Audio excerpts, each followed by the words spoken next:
ഗ്രീഷ്മയ്ക്ക് തൂക്കുകയർ വിധിച്ചിരിക്കുകയാണ് Neyyattinkara additional sessions കോടതി.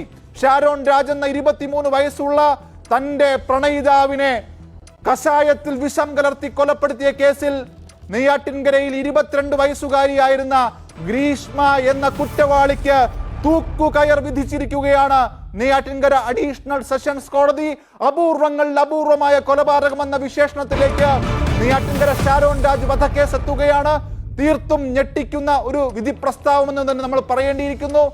ഗ്രീഷ്മ എന്ന പെൺകുട്ടിക്ക് തൂക്കുകയർ വിധിച്ചിരിക്കുന്നു. 11 ദിവസം വെള്ളം പോലും ഇറക്കാൻ കഴിയാതെ മരണപ്പെട്ട, ആന്തരിക അവയവങ്ങൾ അഴുകി നശിച്ച നിലയിൽ മരണപ്പെട്ട ഷാരോൺ രാജിന്റെ കൊലപാതകത്തിൽ കുടുംബത്തിനൊടുവിൽ നീതി ലഭിക്കുന്നത് ഗ്രീഷ്മ എന്ന പെൺകുട്ടിക്ക്.